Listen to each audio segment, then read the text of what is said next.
The steeper path, the climb I choose, leaving comfort, nothing to lose. Through shadow trails and rocky ground, my purpose clear, my meaning found. Each step I take brings strength anew.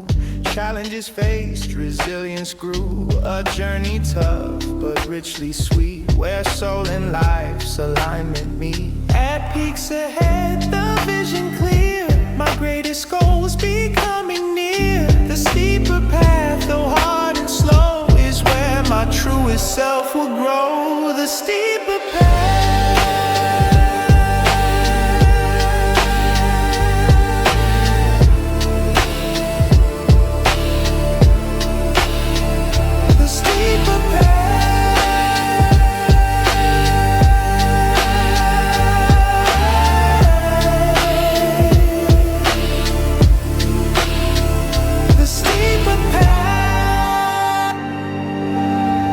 I've worn a lot of different hats as well. So, as I said, I started my career being a self-taught developer. I just got very curious between my times going from high school through to college, and then just massively opened the can of worms from there. And I just got taken away with the world of the internet, where I'm slightly showing my age now, building websites and all these kind of fun games. But then I just got massively enthused about that, and almost like everything that involved it came with it. So there was this sense of like marketing and SEO and like the design and how you build great websites, not just a website, like how do you make amazing things. So therefore it's more about the design and the experience, so all that side of things. And then more strategically, because I ended up starting my first business while I stood at uni, then very quickly, well, what are we actually doing? Where are we trying to get to? What are we building? What's the strategy behind it, et cetera, not necessarily putting that title on it. And then that kind of continued through other roles that I had in my career.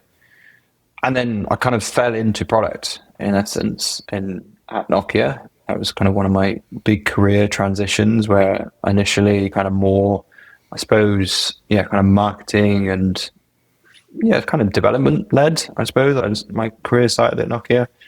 And then, probably after a lot of conversations with yourself and other product folk at Nokia, just like, oh, well, actually, I feel like that product thing sounds like it fits, which maybe therefore is a good segue to, in my career, I always struggled to be like, well, where do I fit? What is the job that best encompasses things that I'm actually interested in? So I didn't want to label myself as a developer. I didn't want to be a designer. I didn't want to be a marketer, because I liked different aspects of all the different things. And as I say, I kind of somewhat fell into product. I don't even know when it would be, probably just before 2010, I suppose, maybe even before then. Mm-hmm. Just kind of fell into it, and I was like, oh, actually, this almost feels like the job title that somewhat kind of encompasses it. The best thing I'd found to date. But I think the common thread for me has always been kind of like customers, and that customer centricity, which is so key and so paramount in the world of product, but it has a common thread through everything. So if you're in marketing, it's about finding and attracting and winning great fitting customers, so that therefore you need to know who the customer is to target them and find the best channel to reach them, etc. And in the product world, it's ensuring you're building a great product for them that's solving the problems and continuing to retain them and all those kind of great things.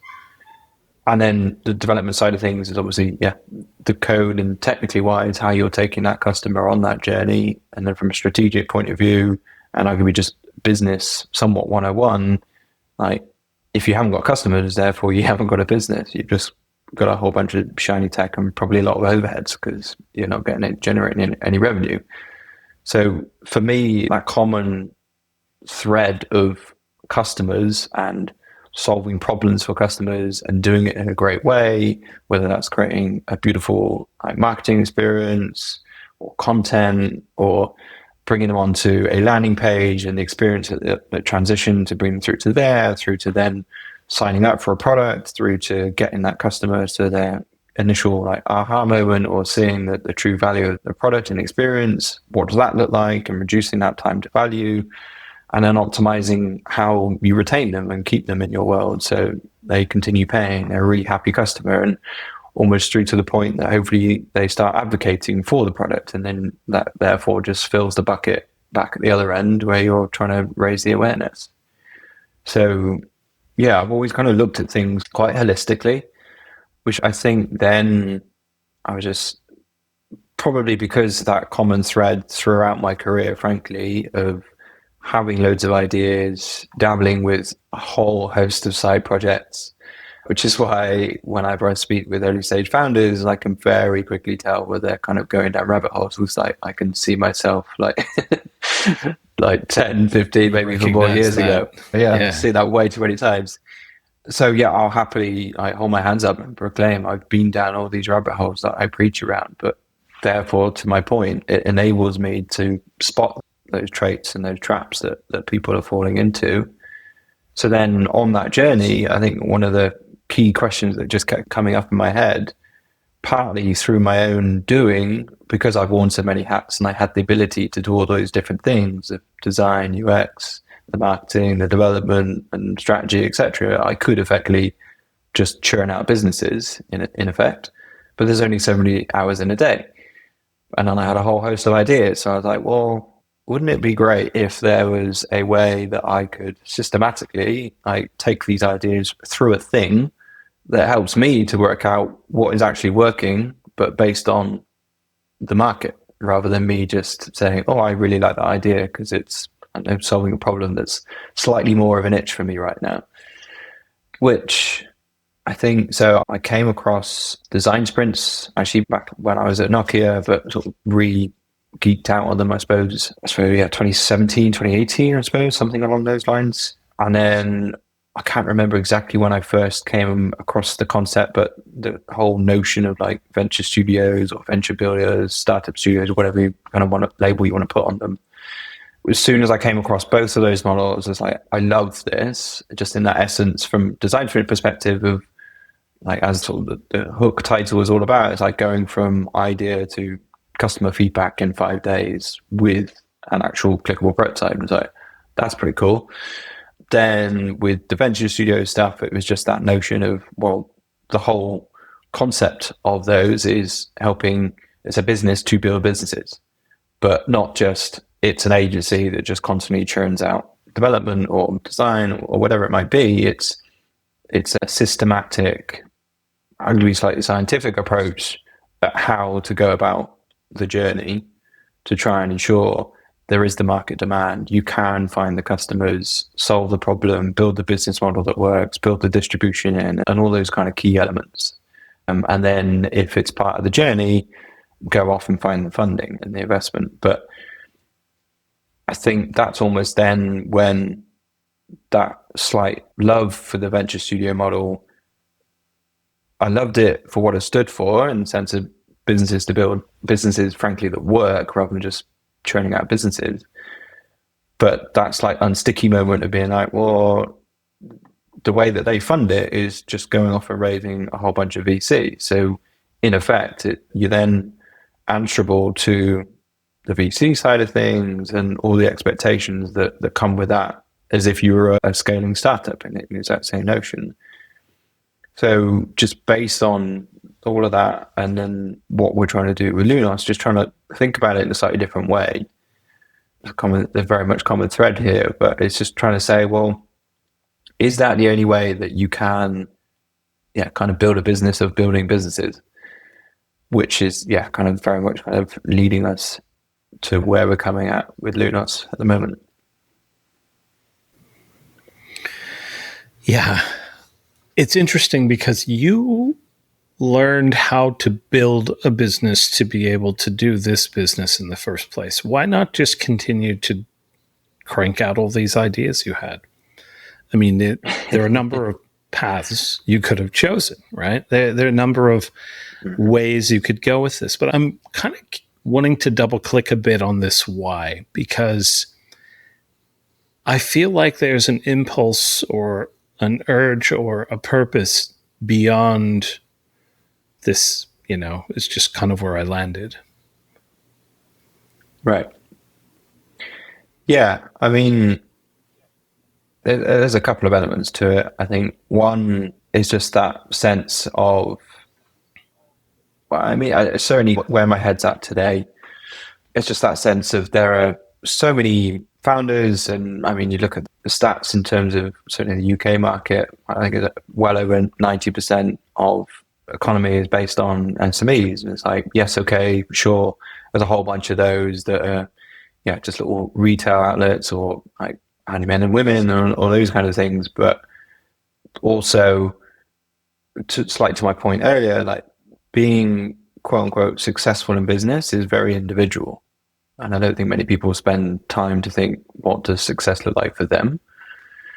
So to kind of paint it out a little bit, like someone might be entirely blown away and over the moon if they could generate 200K a year, if it's themselves and, I don't know, maybe one other person. And that creates a business that enables them to live their life in the way that they want to, particularly if they've got like young families, or I don't know, they're like traveling around a little bit and going adventuring in life, etc.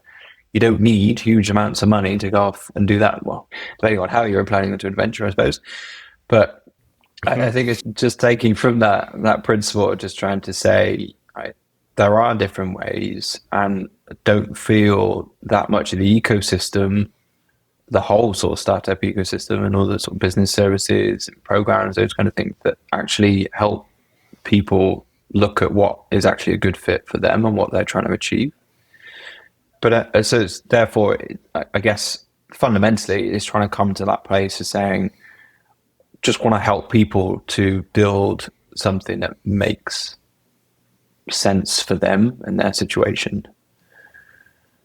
And I mean, the other piece to this is basically an unfortunate event that happened quite early on early-ish on in my life. It's actually when I was still at Nokia.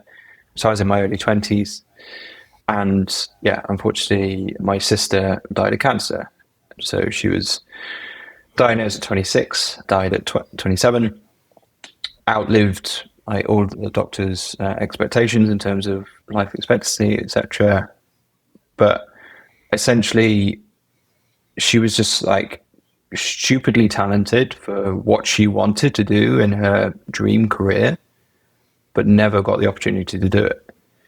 So to kind of paint a bit of a picture, so went to university to do car and sort of transportation design, absolutely smashed that, got a first, then went over to Sweden to do a master's, smashed that, got a first, wanted to go out in industry, and she specifically chose Sweden because she loved Volvo and kind of what Volvo stands for and the design and those kind of things. She really wanted to get into that.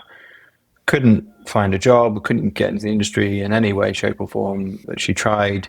So she came back to the UK to do a master's in interior design, which again, absolutely smashed, got first, and then went back to Sweden and essentially, long story short, got cancer and died.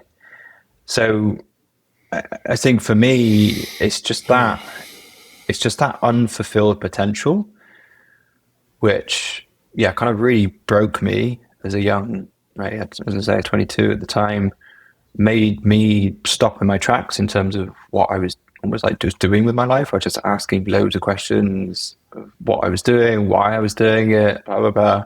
A few years later, decided to quit Nokia on my own accord to go off and do my own thing. Didn't really have a full plan of what that own thing really was. I had a vision for what it might be, but didn't fully pan out. But it was, I think it's just therefore an expansion of that. And I just see untapped potential in people. And I just really want to help them to find what their version of that potential is, rather than, as I say, that kind of default path that is massively overhyped or is just churned out everywhere, that therefore they feel, oh, I must do it this way, or this is the only way. So I think that's probably some of the core grounds that sit behind all of this stuff of why I'm frankly just constantly asking why. Almost, why does it need to be done that way?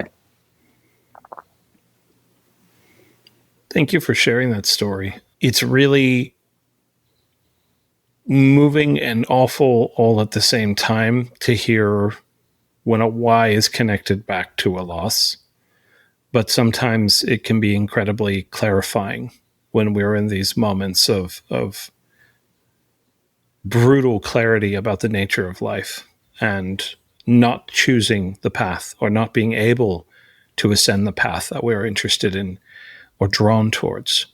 So I'm really grateful that the gift that came from this horrible experience is something that lives on in your ability to help others walk that path and to achieve their dreams. And so I think that's a wonderful, beautiful reason to walk this deeper path. It's like, when you were a kid, what did you want to be when you grew up? That's a great question. And genuinely, I'm not sure I could think of an answer that stands out.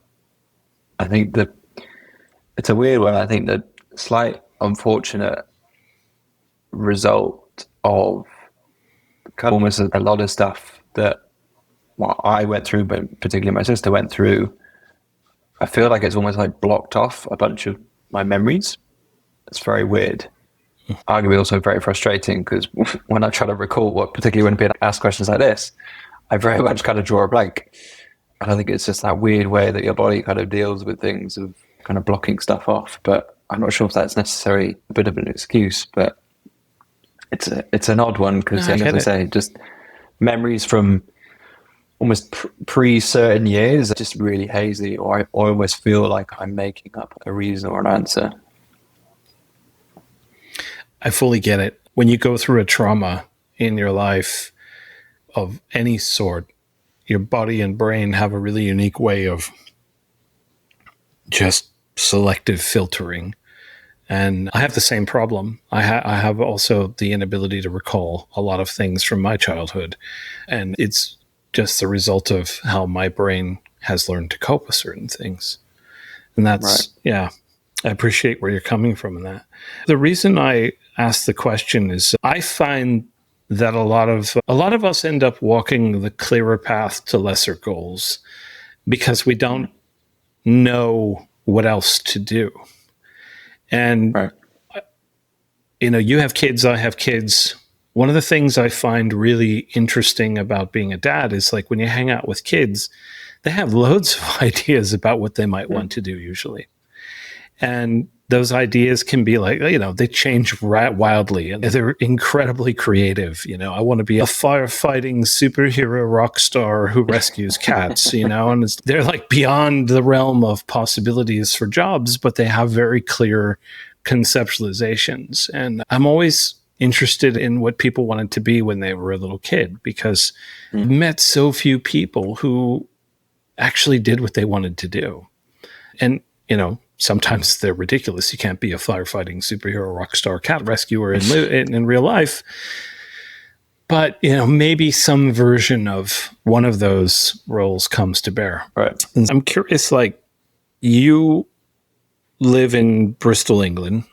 Were you born and raised in Bristol? Yes. It's a really unique place. I have a very soft spot for the city because it's just a uniquely creative energy in that city. How much did where you grew up or who you grew up around or with influence where you ended up today in choosing this path, instead of just, hey, I'm going to go to school, going to do best to get high marks, I'm going to go to a good uni, I'm going to end up working in London for a big multinational, and I'll have a title and I'll follow the path because it's clear. But the path you've chosen has not at all been clear. Yeah, I mean, it's an interesting one, really, because I think my head goes to two things. Like, my parents, so my dad, he was an engineer, worked at Rolls-Royce, as in sort of aviation side of things, and worked on sort of engine testing rigs.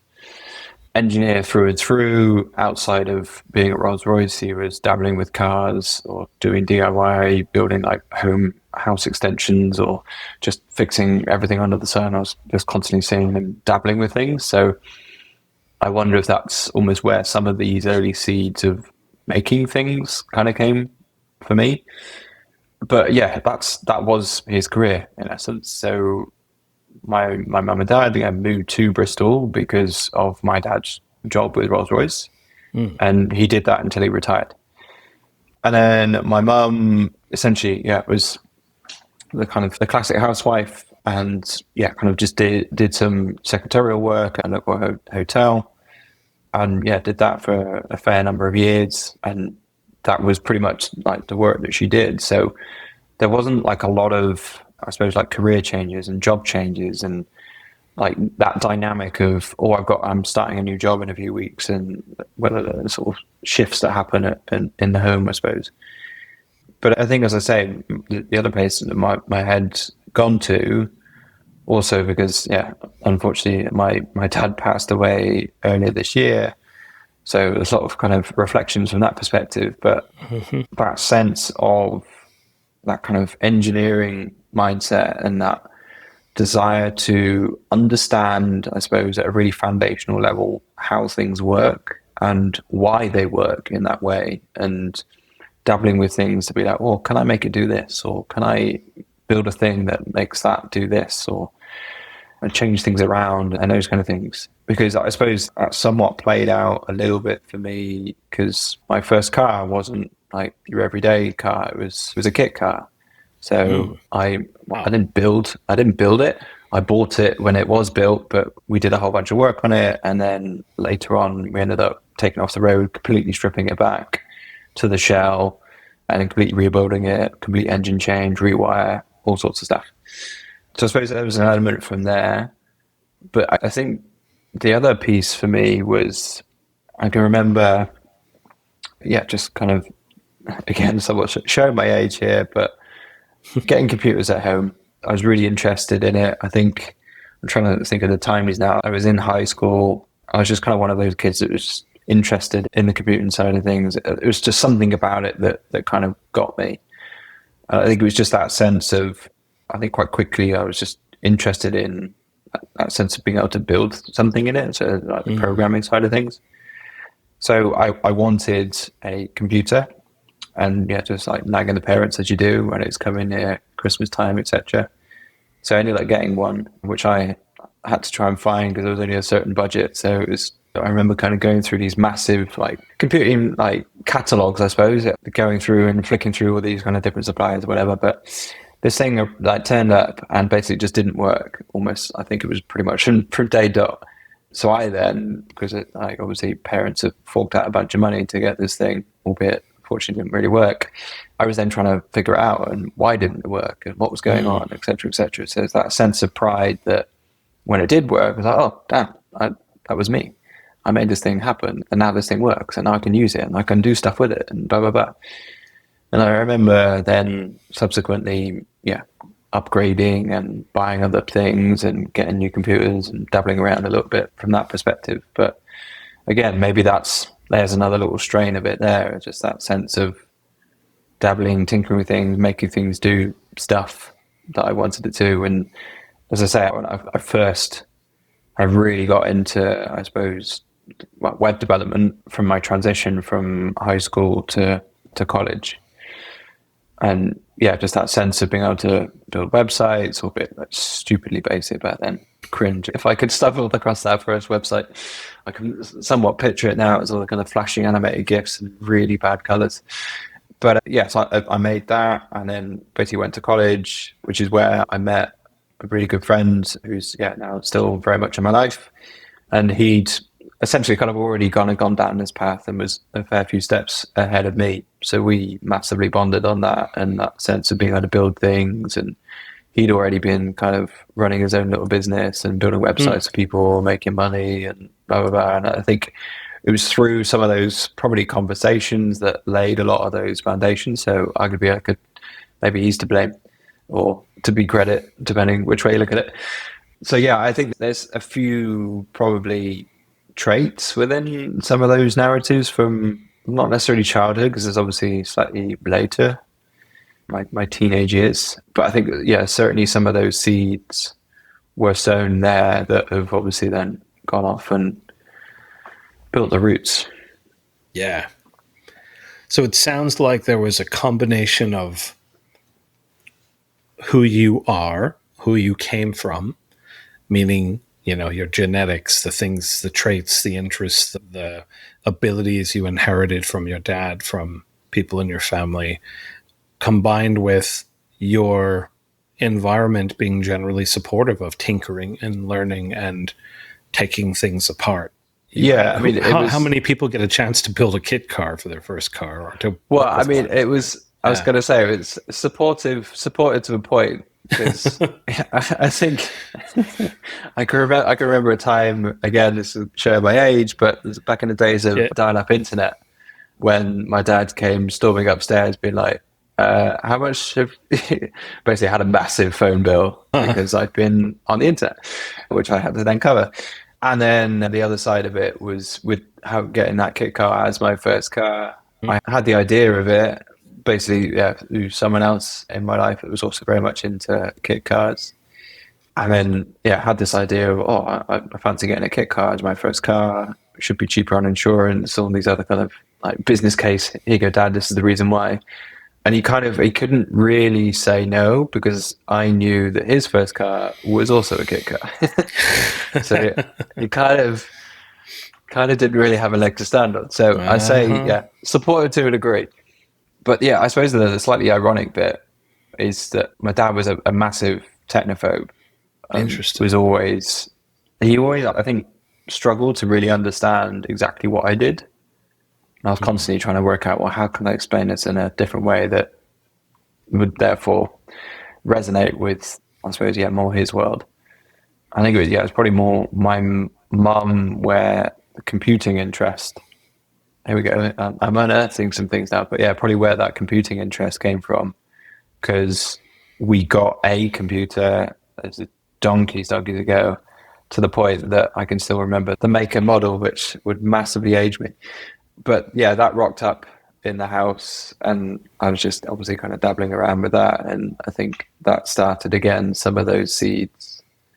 Yeah, and I remember other kind of, again, really ancient bits of computing tech that were around the house subsequent to that, which, yeah, probably then as a culmination had this interest in me saying, actually, I'd like my own computer that ran Windows rather than really old operating systems with, yeah, two-tone screens. Like Commodore computers. Yeah, I'm going to have to say it now. Yeah, so that first computer we had was an Amstrad. Oh, an Amstrad. Okay. And then I do remember having a BBC, and I think that was when I started learning BASIC, as in programming language. And then, yeah, kind of went down slippery slope there, because I've been able to build things and make it do stuff, which was, yeah, kind of got me a bit hooked. That's cool. I love the idea of not allowing yourself to be constrained to one archetype. And I think that's why maybe our parents have trouble understanding what we do or the careers that people have today. Because I often think about how people 50 years ago viewed careers as a noun. There were this list of nouns that you did, and they were all considered trades. And they were, these trades go back hundreds of years, people's names, like in English and other European languages come from your trade, like being a smith or being a Schneider or being, these are all names of jobs, and they were very one-dimensional. There's like, you are an engineer and you work on this thing and you do, whatever form of engineering on, whether it's structural or materials or electrical or whatever, but it was all very one-dimensional. And there weren't sort of conditions to choose to sort of say, well, I'm going to be an engineer, but I'm also going to not be an engineer. I'm going to use engineering to apply it to problem solving, and I'm going to use this other skill set to explain it to people, and then I'm going to convince other people to pay me for that. Right? Like it's very new to be able to sort of compound skills and identities, if you think about it. Yeah, absolutely. And I think also historically, like, you got a job, and that, to your point, that was your career. That was who you were. and that's all you ever did. So that notion of saying, oh, I'll do this for a few years and then I might go somewhere else and I'll do something else after that. And I feel like there may have been at some point in my career, I feel like it was earlier on, a brief discussion. I don't know, it may have been with my dad or something like that. Got a really vague bell kind of going off my head of that sense of, oh, you seem to be changing your job quite a lot or whatever. And kind of just therefore it just seeming like, why are you doing that? Why would you change? And is that the right thing to do? Are you doing okay? Are you struggling? And that kind of thing. And therefore it just being seen as this is the way that it's supposed to be, whatever that means. And then, yeah, I mean, I think it's ironically, because obviously a few days ago, it was like International Generalist Day or whatever it was. And I've always, kind of thought of myself slightly more in that generalist nature. I've got a lot of things that I'm really interested in and still very much interested today. So still from a technical standpoint, still very interested in how you build this stuff.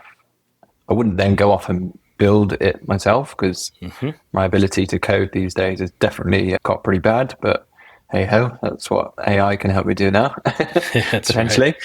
But that's another conversation. But yeah, I think just that the interest in all those different aspects is still entirely there for me, but it gets pulled together into this common delivery mechanism. So there's a real need. And for a long time, I kind of wrestled a little bit with that sense of thinking of myself as a generalist rather than a specialist, because it felt like, oh, you just dabble. You're not really very good at anything. It's like a classic going wide versus going deep. Yeah, I was going to completely bastardize the quote of like not being an expert in one thing and master of none. Again, Jack of all trades, master of none. There it is. Yeah, I couldn't even think of that phrase.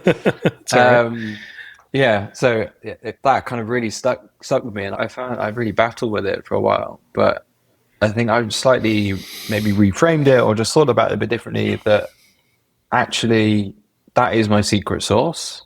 The fact that I have all of these different experiences and it's the culmination, my ability to pull them together towards a common desired outcome or thing that you're trying to create that enables me to execute in the way that I know that I can execute. Whereas if I was a specialist, I don't know, maybe a marketer or developer or whatever it might be, then for sure I could do amazing things, but within a constrained environment.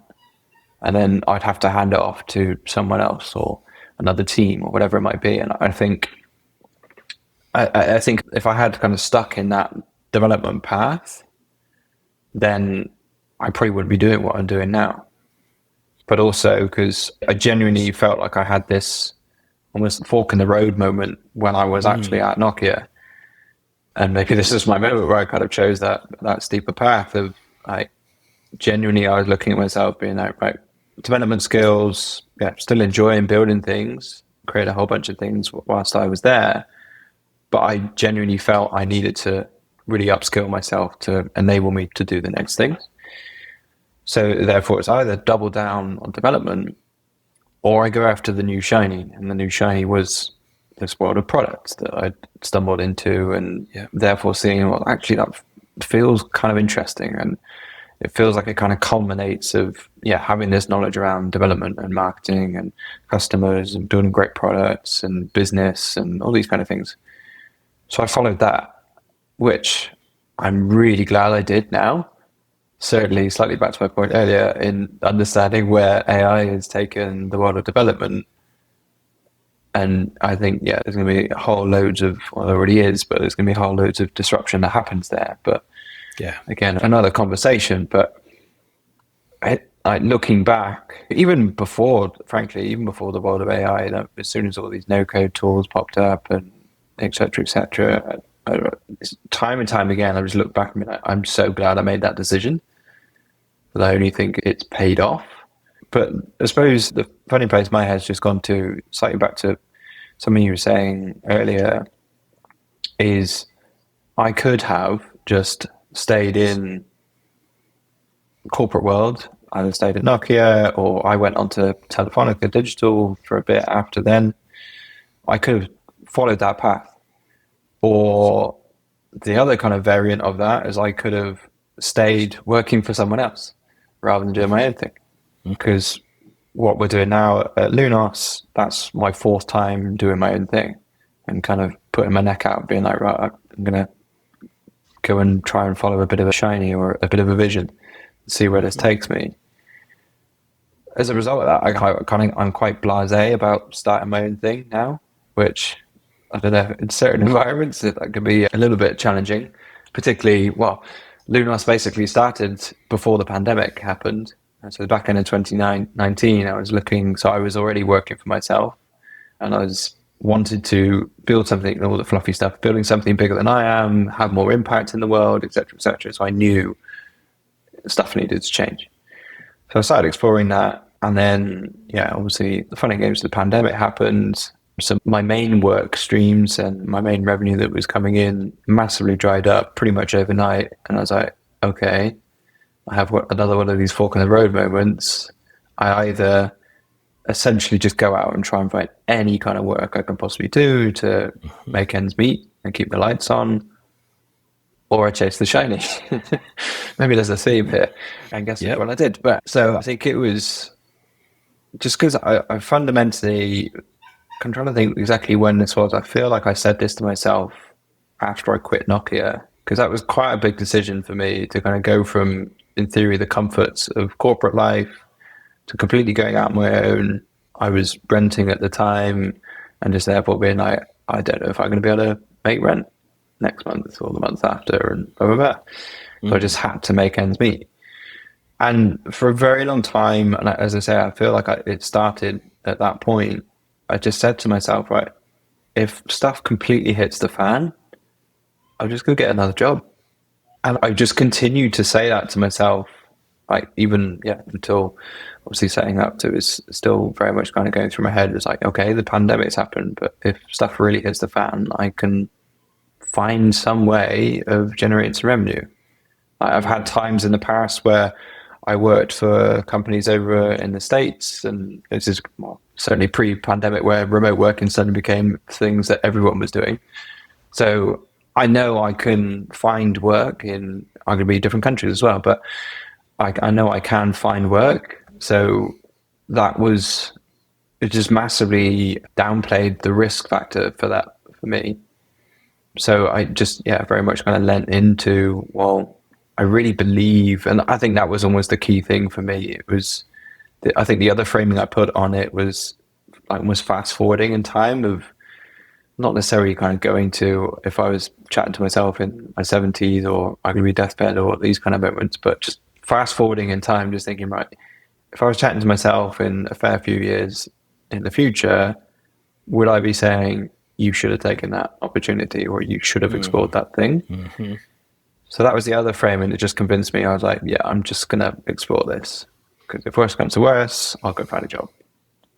But the other reason I started that bit of a tangent is just that sense of, and I mean, sometimes it does haunt me, but it's that sense of, I could have just stayed in another job and my salary would probably be a lot healthier than what it has been in previous years. And therefore my ability to, at the time, support myself. And then when I got married, support myself and my wife. And then obviously now I've got two young kids and all the kind of additional mortgages and all those kind of fun and games that come with it. The ability to sustain and support all of those things, I could probably be doing at a much greater level. But in some respects, that's where maybe this is also part of the reason why I'm doing some of this work, is just that sense of me over the years reframing for myself, well, what does my version of success look like?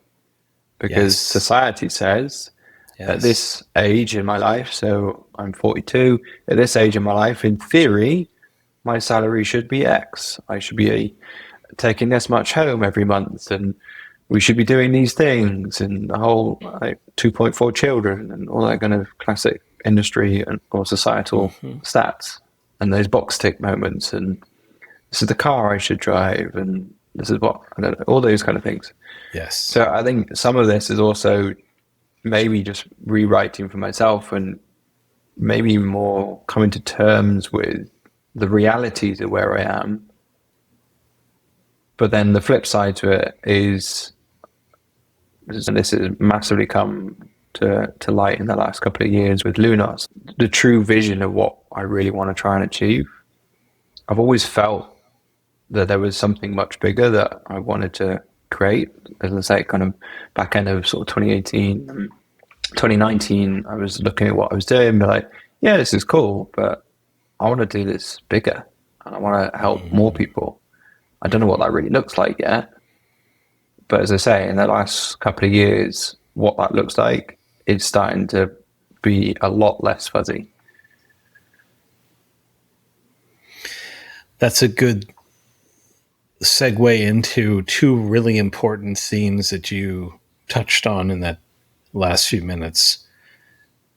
Fear, on one hand, as both the great motivator and the great inhibitor of risk-taking, of moving yourself forward down this other path, and comparison being the other flip side of this.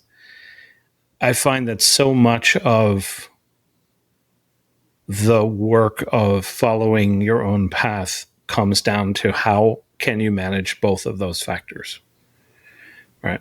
And the practice of learning how to make fear your friend, to get comfortable with fear, is sort of comfort conundrum of like, I worked hard to achieve something, therefore I shouldn't change it. Because if I do, everything might go the opposite direction. Sunk I always cost fallacy stuff. Yeah, exactly. All the sunk cost fallacy. And I think it's interesting that you said, I've done it so many times that now I'm almost recklessly able to step into risk. Oh yeah, start a new thing, no problem. I'll think about it like in my own life, these moments like the cartoons, back the old like Looney Tunes cartoons where like the coyote was chasing the roadrunner or something, and then he runs up to the edge of the cliff and there's this like, looks down and there's this massive cliff with this huge drop. And at the bottom are spikes and stalactites or things that are going to impale you, you know. And somehow the coyote jumps off and never dies, you know. Like somehow there's some springs in his feet, or there's like an inflatable cushion that pops up. And I think about, you know, moments where how do we learn how to walk up to that cliff and jump off anyway, like on the cartoons? Because, you know, most of the time there aren't spikes at the bottom. There's usually some way to work around it. Yeah.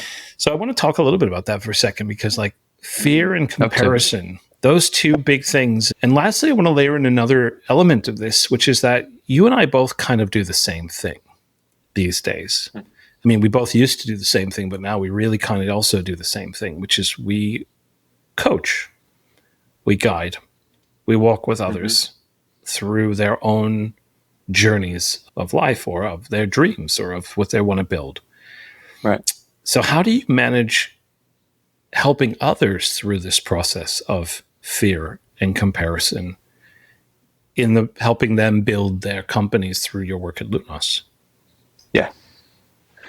Yeah, I mean, I've been thinking about it a lot, particularly this year, to that point around almost the personal growth journey that any founder needs to go through. Arguably CEO as they're growing the business, because as you go into each new chapter, there's a whole bunch of new fears that will ultimately sort of come with it. There's not really anything that goes away. But I think there's a quote that immediately came to mind when you started talking about this, which I was just trying to kind of bring up to make sure I didn't get this wrong. But I can't remember where this comes from. If you know it and you know the original source, it'd be great to know.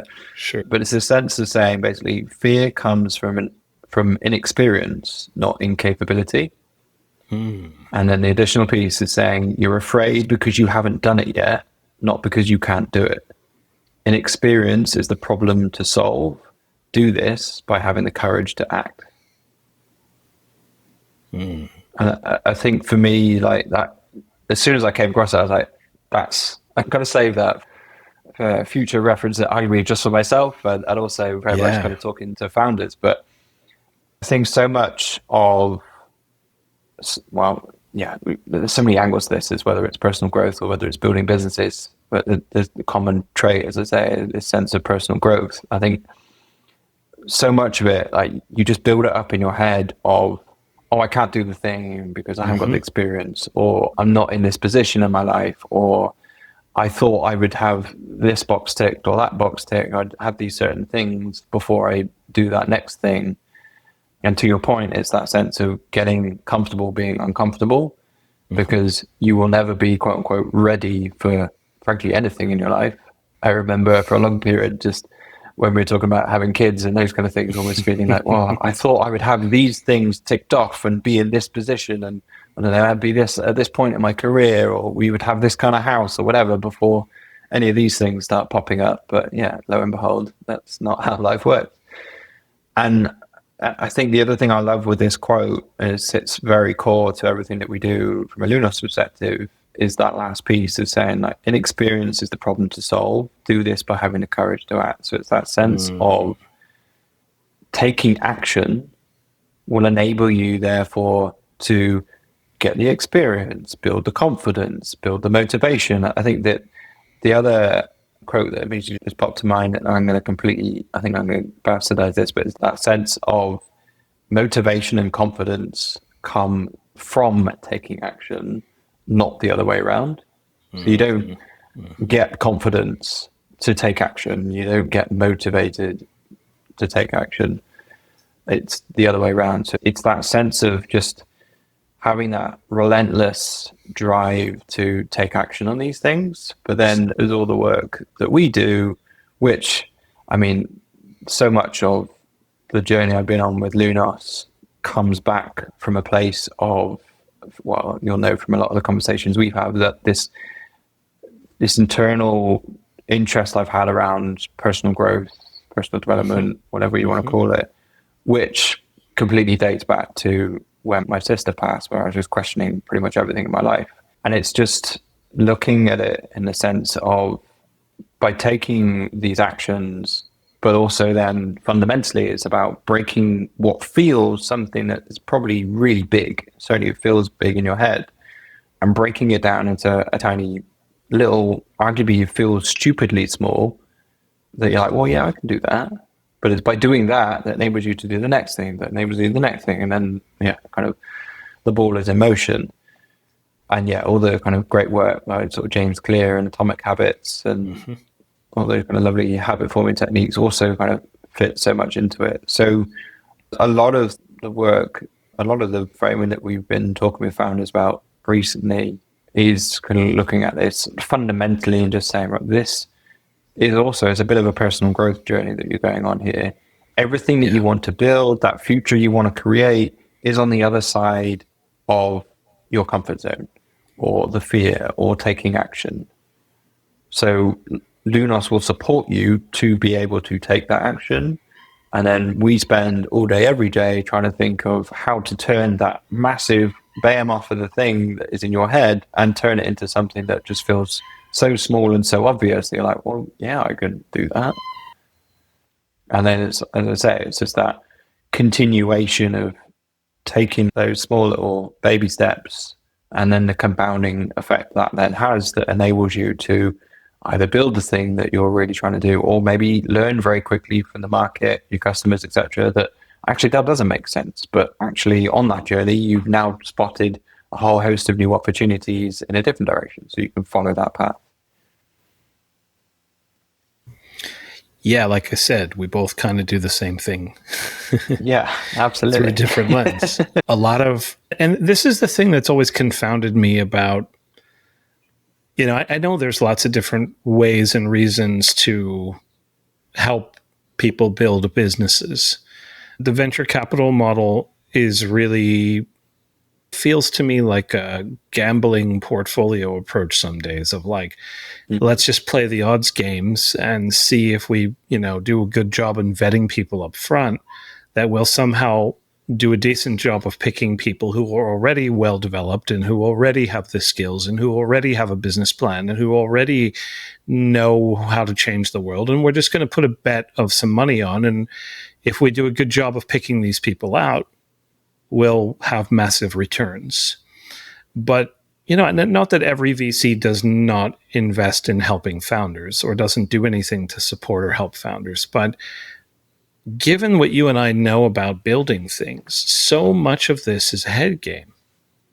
so much of just even having the courage to put an idea out and test it and fail and do it again, whether it's your idea or it's your career, it's something that's a muscle you have to develop. And I don't think you develop it on your own. You've got to somehow be encouraged to develop it. Yeah, definitely. I think creating that support ecosystem around you is hugely needed, hugely valuable. And I think it's almost, I mean, it's very much something that happens in America, right? Everyone has a therapist for X, a coach for Y, and across pretty much all of their life. And it's creating your own little version of that. And you may not necessarily have the funds to get therapists and coaches of every little aspect of your life, but there will probably be someone that you know, or within the networks that you're part of, the groups, those kind of things, that have a similar passion or a similar goal, that if nothing else, by you just sharing stories with each other, you'll help each other along on that journey. Or if you want to take it to the next level, it's that sense of like accountability. Just so therefore it's helping you to be like, well, I said I was going to do that thing, but I'm talking with Len tomorrow and I hadn't even started yet. I better do something about it. Or I don't really want to just turn up with a really bad excuse because I feel like I'm letting them down or whatever, right? And it just helps to keep nudging you forward. I think that the challenge and somewhat one of the key reasons why we exist is just helping that person to frame what makes sense that I actually try and tackle. Because you could say, right, I'm gonna go and start building my startup tomorrow. And be like, well, what does that mean? What does that actually mean? What are those exact steps that you're going to take? Oh, well, I'm gonna go off and build a bunch of tech, and then I'm gonna launch the landing page, and I'm gonna do this. And that's a lot of stuff. All of those things may be a complete waste of time if nobody wants this thing. So let's just start with something a hell of a lot smaller. That therefore you have the conversation and you say, right, okay. Go and find 3-5 people, even if it's people you initially know, albeit there's a lot of caveats that sit around with that, but just again to that sense of, it feels scary speaking with other people or speaking to customers. Make it really easy for yourself. Go and speak with someone that you know that you think has a relationship with that problem space, albeit, as I say, with all the caveats that they'll probably just be like, oh, are you doing something in this? That sounds like a great idea. Let's go. But this is also then when we talk so much about, like, at an early stage, you only talk about the problem. You don't even slightly start saying, oh, I'm thinking of building a business and then doing this thing, and you put your reputation on the line and all those kind of things. Therefore, then absolutely people are going to want to support you. So you just talk about that, but it's just saying, right, let's make this stupidly small. You're like, oh yeah, well, actually, I spoke to a guy the other day that said some things. Like, okay, cool. Go and see if you can follow up with that and have a bit more of a chat. Oh yeah, cool, I can do that. And here's 3 questions you can ask. Oh, sweet, that's really easy. Let's go. And as I say, it's just trying to break those things down so it just makes it feel just so easy. They're like, yeah, I'll do that. I can do that tomorrow. Like, cool. We'll come back and then we can talk about the next thing. And I think, again, sort of back to what I was saying earlier, is that sense of just taking that concept of building a business, products, a website, marketing campaign, all of the things, right? And just taking that huge sounding thing into something you're like, oh yeah, that's easy. But then kind of standing back from it and being like, well, once you've done that, here's the next best thing to do. And then the next, and then we support them to kind of create that compounding effect for themselves. But that's one of the other kind of challenges, is trying to find someone that can support you on that journey, but either having the experience because they've been there, they've done that thing that you're trying to achieve. Obviously, I've just been talking about business, but this could be, I don't know, you're trying to train for a marathon. You've never run before, right? Don't just start running until you can't move anymore. Maybe just focus on just trying to run for 5 minutes. Yes. And just build the repetition and blah, blah, blah, whatever. Break it all down, make it superly simple. You would just build the habit of just sticking your running shoes on, like James Clear stuff, right? Just get your running shoes out ready to go in the morning with your socks and all everything else you need. So you just get up in the morning, put them on, and off you go. Make it really easy. But yeah, it's therefore knowing what those next steps are. But again, this is obviously all the stuff that therefore you do from a coaching perspective. What's the hardest thing about helping others do something, build something? I think the first thing that kind of came to mind is the sense of like habit forming. Again, probably because of what I've just been talking about, but Yeah. it's the habit forming from where they currently are and knowing where they want to get to, and they feel maybe there's a certain path that they need to go on, or to the point of what we're saying, like maybe there's the fear that comes in, or the imposter syndrome, all these kind of human traits that are so common for so many areas of life. And it's just trying to show them that there is a way that we can get out the other side of these things in a way that maybe feels a little bit alien to them, because they're like, well, I thought I needed to do that, but you're telling me I need to do this. Why is that? That doesn't make sense, because that feels like I'm going in the wrong direction or whatever. And I think that there certainly are some challenges with that, certainly that we face from our perspective in terms of what we're trying to do. But I think it's just framing it in the right way and trying to also, frankly, try and create something that is just so simple for them to go off and do that they're like, oh, that was really cool. I've got some feedback really quickly, or I got a positive feedback loop. And again, just trying to zoom out a little bit from, I suppose, Lunos world. But by creating those, they're like, oh, I'm hungry for the next thing, and therefore I want to listen and I want to do some more. I think the other side of it is this sense of, I suppose, that piece about helping them to take the action, to build the confidence, to build the motivation, all those things that we've been talking about. But particularly when you're presenting them with the path, as I was kind of alluding to earlier, a path that they weren't aware of. So when you present a completely new way, or what feels to them like a completely new way, they're like, oh, that doesn't sound right. Why would you do it like that? And there's that initial, it feels uncomfortable because no one else has talked to me about that. So why would you do that? Everyone's saying I need to go and build a product. So I need to speak to some developers. I'm non-technical. So therefore I've been talking with loads of developers. That feels like that's the only way I can build tech. Like, no, you don't. So just, I think in some ways that kind of plays to our strengths, in the sense of it is unusual to say, oh, you're trying to build a tech business? Oh, don't start building tech. So people are like, what? Hang on, why? And tell me more. It kind of helps to kind of grab people's attention a little bit. But people that are so kind of set in their ways, and I think that's the other kind of real key challenge, that people have got their blinkers on. Either this happens a lot with people that have been in the industry for years, they've got loads of experience, they know they just need to build the thing, get it out to some market, and people will it will just fly off the shelves. They know that's the path, and therefore anything that you say to them to the contrary or that's different to that, they can be like, nah, I don't buy that. Just put me in touch with an investor, a bunch of developers, and I'm golden.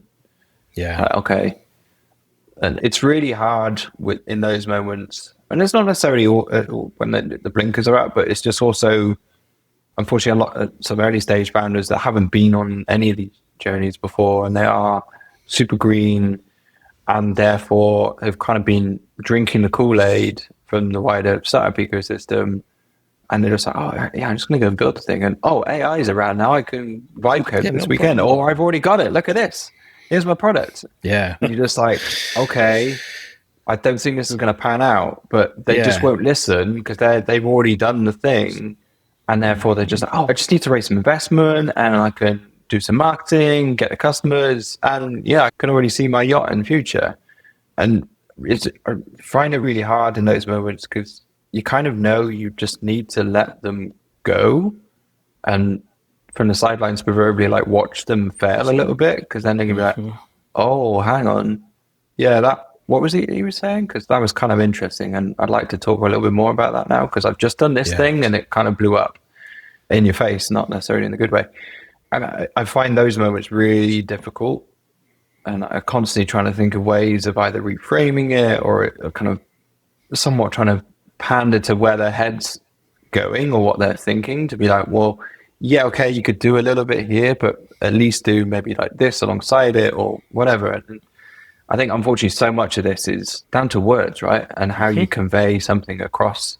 And it's purely down to either how I interpret those words or the delivery of those words is just so paramount. So yeah, I also spend a bunch of time kind of geeking out with words, I suppose, trying to work out how can we say the same thing but better, or the same thing with less words or more effective words or whatever. But it's a constant challenge because you just end up down a perfectionist rabbit hole, which is one of my ailments in life, being a perfectionist, which ironically is part of the reason, maybe again, when I'm doing this stuff, because I've had this trait for a very long period of my life, and I frankly still do in certain areas.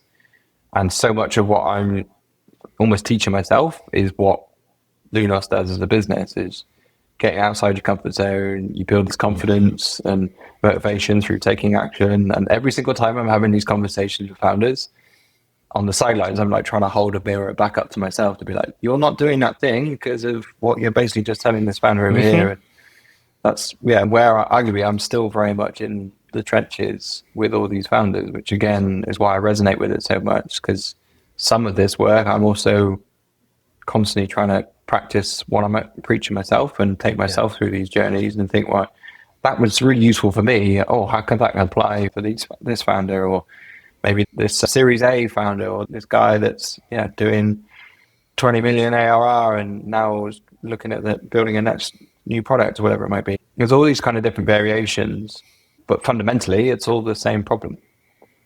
Yeah, it is. And there's no better way to learn than to teach. And that, because you're actually learning while you're teaching all this stuff every day.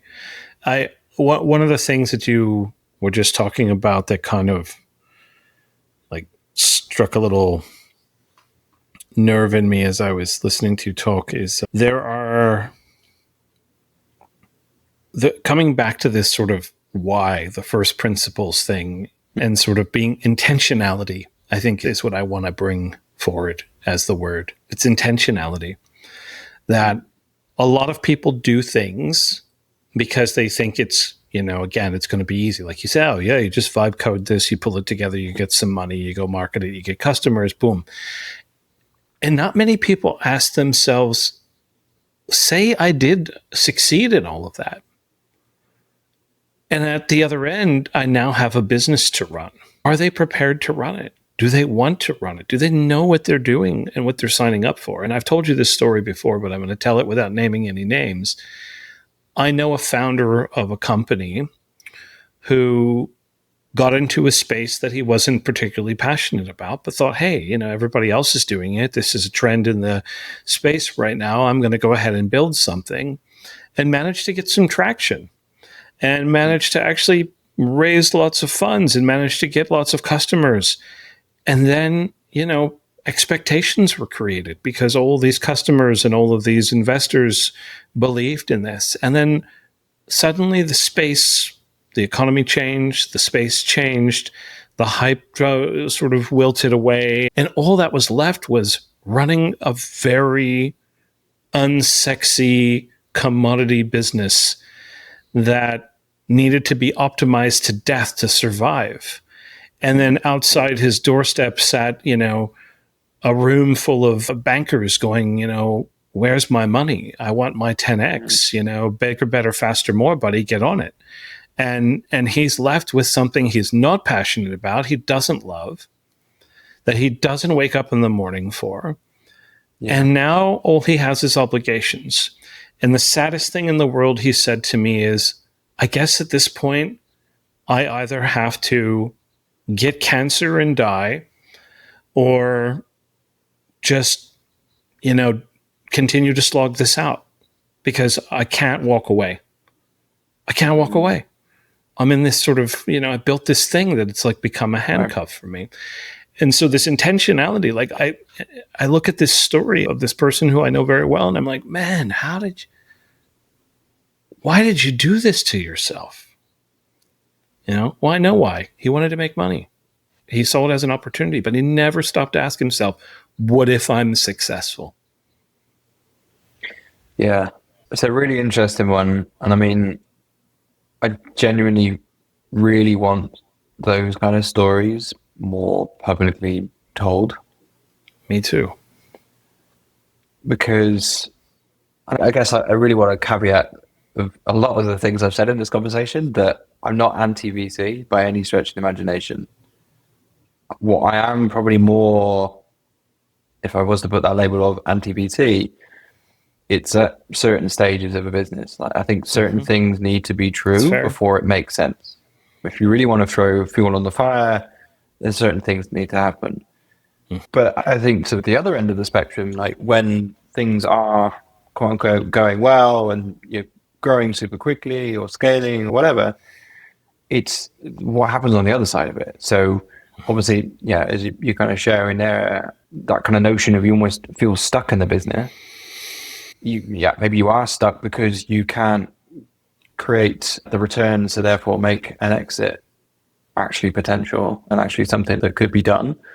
Or you can hit certain milestones in order for you to get that next raise. You're stuck in this like rock and a hard place of I kind of can't grow and I'm just plodding along, etc. And it feels very samey, and therefore the love starts to go, etc. I think that's one angle to that sense of zombie unicorns, as I've heard it being called, which is pretty nuts because everyone loves the unicorn apparently, albeit the numbers are incredibly small if you look at the number of businesses. And then I think that notion of kind of getting stuck in the business, but also to your point, that sense of you create something that you ultimately fall out of love with. I think there's other things that can also happen. I think that sense of the 0 to 1 phase, there's a lot of like arguably a bit of a honeymoon phase as well, right? It's certainly an area I really like. But when it starts to become more like things need to be optimized and it's more around the operations and more about the unit economics and on optimizing those kind of things, then some people will not be a good fit for that.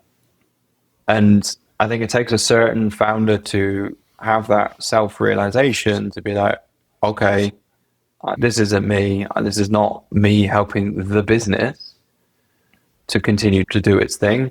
And therefore stepping aside and like another CEO coming in and maybe they still stay as part of the business or whatever that ends up looking like. But I think for me, this also just comes back to that sense of helping founders to work out what success looks like for them. Because 100% you can spot an opportunity, build something that works and it can grow crazy quickly. Again, obviously the numbers would say it was a very small percentage as well. But that is absolutely a case that can happen.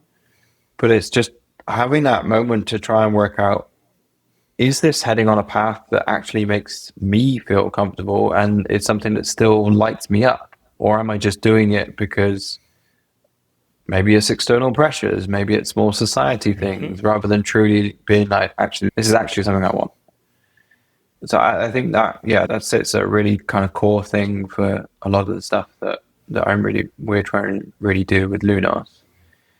Because I think, as I say, more of these stories need to be told more publicly.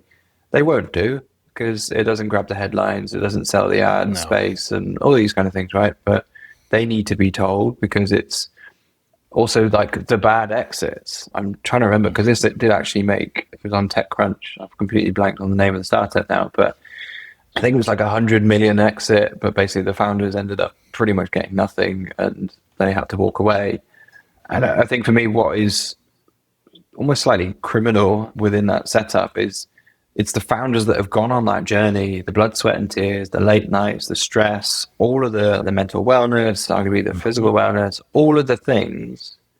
And then the investors come in, plant the seeds and expect the return, etc. They get the nice payout. But the founders that have gone through all of the, frankly, shit, sometimes, obviously not always, then are left with pretty much nothing. If nothing is just a bit of a handshake saying, yeah, thanks so much. And none of those for me feel like great outcomes for the founder. And I think that's a real sort of common trait of things that I spend an inordinate amount of time thinking about is how to flip the script on this more, help founders create something that makes sense for them at its core, And then if on that path, they want to look at funding, look at all of the funding options. It's not just equity. But then if you do want to look at equity, go in with it fully eyes wide open, knowing the potential things that can happen, the complete kind of case in point with the story you shared. So then they can make that decision. Yeah. And just, as I say, just trying to help them to create a business that makes sense for them, that they can create their own version of success.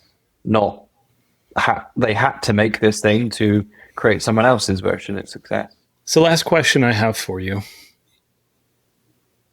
What do you want to be when you grow up now?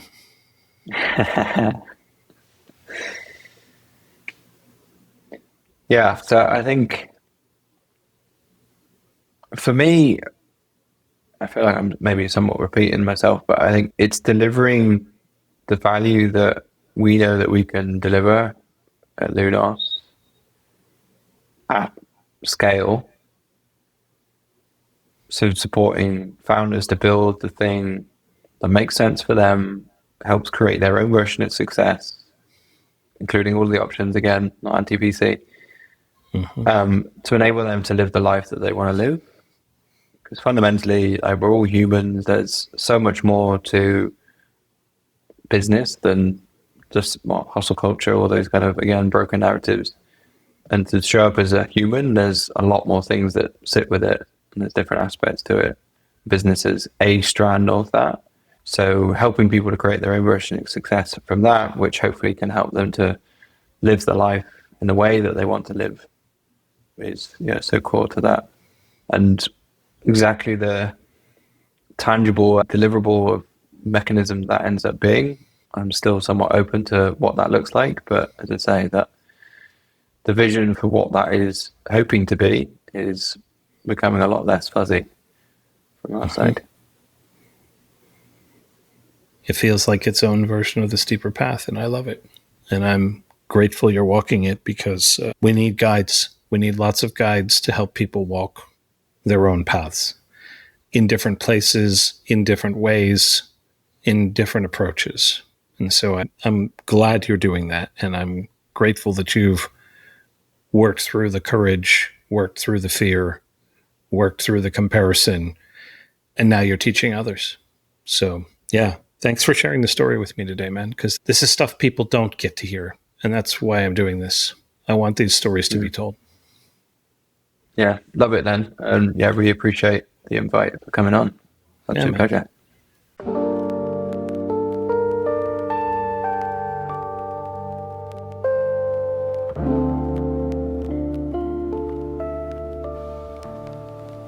The steeper path, the climb I choose, leaving comfort, nothing to lose. Through shadow trails and rocky ground, my purpose clear, my meaning found. Each step I take brings strength anew. Challenges faced, resilience grew. A journey tough, but richly sweet, where soul and life's alignment meet. At peaks ahead, the vision clear.